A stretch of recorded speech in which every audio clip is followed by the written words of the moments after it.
certainly contributed considerably to this effort, and it would have been possible without them. First, of course, the governor putting his shoulder into our bridge program and providing the funding, the state funding necessary. Senator Reid at Senator Whitehouse, man, boy, they have been putting their shoulder into getting the funding that is the lifeblood of our bridge program here in the state. Help at the local level, at the state level, rather, in the legislature. Certainly Representative Craven at the legislature for providing the funding at the state level that we need in order to supplement these federal funds that the senators and congressmen bring into the state of Rhode Island. And at the local level, working with Greg Mancini and the other council members that provide us with the input and the coordination that we need at the local level in order to make these projects happen smoothly, which this one did. And most importantly, the workers themselves. You iron workers that put up the steel, that actually, your hands actually made it possible. It wouldn't be standing up there without you folks. The laborers unions that were out here putting the nuts and bolts together to be able to build these bridges, and all of the building trades, certainly. Along with a great job that a new and evolving contractor, J.R. Vinagro, with their consultant Commonwealth, put together this project, and you all finished it 9 months early. 9 months early for a project of this magnitude and this impact. And that means a lot for the people that travel through here to make sure that they can get through here efficiently every day. So this was a $36 million project, as I said, was funded both federally and with state money. And it's part of a much bigger program. I mean, in the last 10 years, since we started Roadworks, Rep, you were around, you saw it evolve and happen. This program has built just in the last 5 years, under the leadership of Governor McKee, 181 bridges in 5 years. We've awarded 107 projects, and just in the last 5 years, our congressional delegation brought in over $780 million in discretionary grants, not counting all of the other money that we get in order to build these projects out. That's created for the unions and workers that build these projects, nearly 2,000 well-paying jobs that we intend to keep that ball rolling and keep these bridges getting built. We've got a lot more to get built. Not to mention projects like the 610 connector, the viaduct project, and right now on Route 95, a vital project where we're fixing 15 bridges that are structurally deficient. That project is underway and it's on time, on budget, and we're fixing 15 bridges there that need to be fixed. So we're able to deliver this project, as I said, ahead of time. During the last several years, our project management team and our RIDOT team, with the help of the contractors and the workers, have been delivering projects on time and on budget. Last year, 100% of our projects were on time, on budget. Over the last 5 years, we've averaged in a high 90 percentile of projects being done on time and on budget. And this one is a beautiful example of that kind of an effort. We worked over 2 weekends to build 2 bridges, slid them in place. We've done several of these projects during the last couple of years, and they work out great. With more than 50,000 people using this road, that means less disruption, less congestion, and for them and the people that go to the beaches in the South County, It means them being able to get to and from where they had to get while we were building these things and building them quickly and getting out of their way. As with all of our major construction projects, this was funded in a large part by the federal government. And we're certainly grateful for that. Our funding is about 80% in federal funds and grants. And we certainly owe them. I know the governor certainly is intent on keeping this program going and building another 180 bridges during the next few years. And certainly the congressional delegation who were going to be here today, but they're doing a very important job. They got called back to Washington yesterday, and they're voting on the continuing resolution that will, in part, provide the funding that we need to go forward with these programs. So they're doing important work, and we thank them for that work. I'd like to ask Rep. Craven to come up and say a few words. The legislature has been a great partner in funding our projects and funding the road work program for the last 10 years, and we're going to continue to do that work, right? Thank you, Peter. Yeah, you. Thank you. It's great to be here. Actually, you're in my district right now. And when this project first began, it was a concept, and as it unrolled, it didn't make sense to me, and that's the reason why I'm a lawyer and not a doctor or an engineer. Now I see it come to fruition, and I just mentioned to the director a little earlier before we took the stage here and said I can see the concept of what it is that DOT's been doing with this project, these projects all over the state, and it's remarkable, really remarkable. People oftentimes complain to me about government. They say it doesn't work for us, what's wrong with what's going on, and blaming someone else. In some instances, because I think that there's some extra tension in the air in the last several years. However, this is as good as government gets.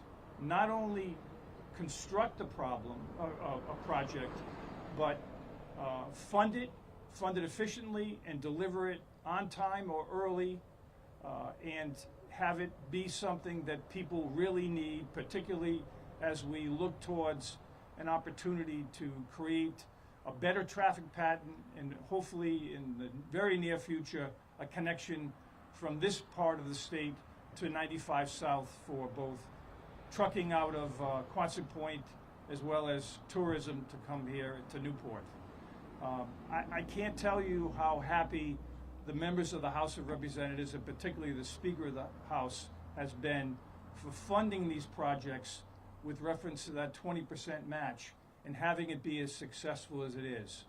And I would be remiss to not say, as I look out here and see the various vests and colors of the members of the building trade, you're the backbone. You're the people that did the work. You're the ones that should get the congratulations, because without you, none of this is possible. And from the bottom of my heart, and on behalf of the state of Rhode Island, I want to give you a round of applause. Thank you. And without further ado, I want to introduce my partner in government, and just as importantly, my longtime friend, the council president in the town of North Kingstown, Greg Mancini. Thanks, Bob. Good morning. As I say every time I'm allowed to speak, welcome to God's country. I also want to acknowledge Director Peter Alviti for his hard work, Rep. Craven, Bethel Ross, a member of the council. Appreciate everyone being here. Truth be told, many people in our community are uncomfortable with how much traffic is coming to our community. It's a beautiful area, South County, and people are concerned. But regardless of that, I think it's important and essential that if people are going to come here, that our state builds the infrastructure to accommodate them so that they can come here safely and efficiently. So for that, I want to thank our federal delegation, Governor McKee, and of course, DOT Director Peter Alviti. I also want to acknowledge my good friends in the building trades. You know, I know you gave them applause, Bob, but you know what they really want? They want pay. So they want, and they deserve their pay, and they earn their pay. These guys work hard, and women work hard. I mean, in this weather, in any other type of weather, they're out here constructing these roads and bridges. I know that because I also represent their brethren for construction of large commercial projects. And so they certainly have our respect, and I want you to know whatever I can do to advocate for them and their pay, I do. With that, I also want to acknowledge my friend David Langlois, who's the Vice President of the Building Trades, and I'm going to introduce him right now. David, why don't you come up here and say a couple words?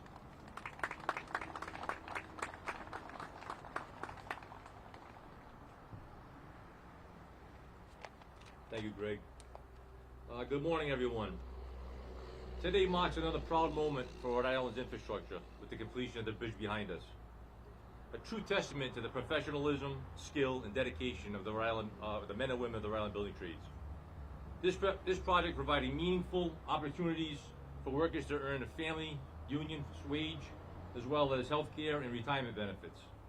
Finished on time, or early, as I just heard, this bridge is more than just a piece of infrastructure. It is a symbol of how smart investments can strengthen not only roads and bridges, but also the communities that rely on them. We should let this bridge serve as a model for future projects across Rhode Island. I want to thank Governor McKee, who couldn't be with us here today, Director Alviti, for delivering on the promise to rebuild Rhode Island infrastructure. We see that promise is fulfilled here today. We look forward to continuing this essential work because these investments are critical to improving our economy and ensuring safe and efficient travel for Rhode Island families across our great state. Thank you again for the opportunity to be here.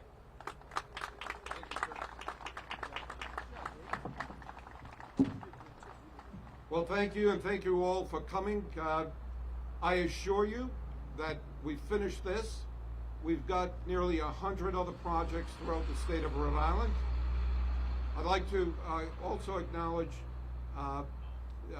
Council Member Bourbonnais from South Kingston, who also, the town also benefited from this project because we paved all the way down to their town as part of this project, so they got a nice smooth road to drive on.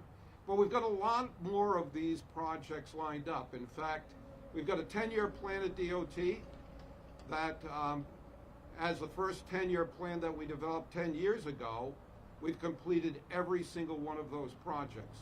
There are 700 more projects. So I assure you, workers, building trades, folks, you're going to see a lot more blue bridges throughout the state. That means if it's blue, it's new. It's been rebuilt. And we've got basically 700 more projects in a nearly $7.5 billion program for the next 10 years that we will continue to work and rebuild the infrastructure of this state. So thanks for coming. We're going to move over and cut the symbolic ribbon on this project.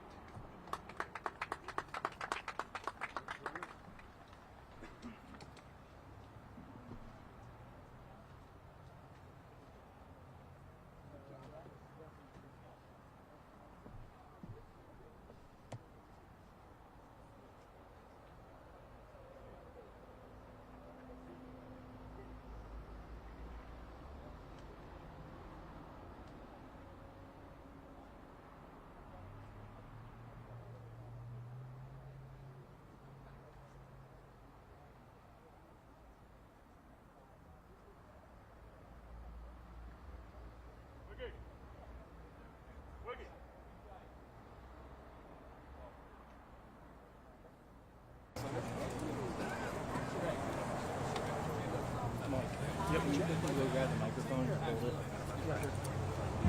A lot of stuff. DOT project management. DOT project management. Baby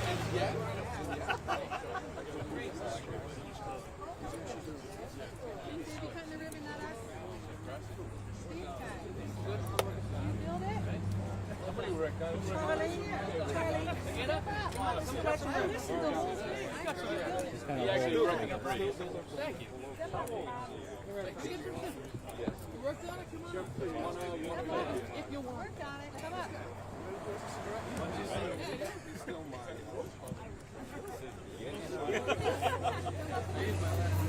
All right.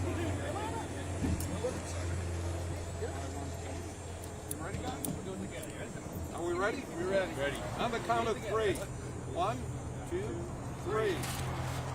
There we go. Very good.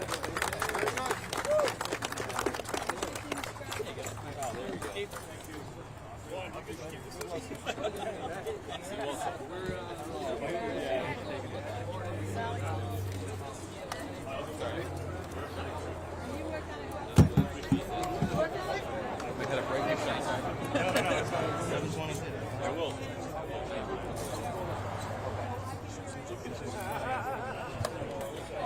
I know, I think so too.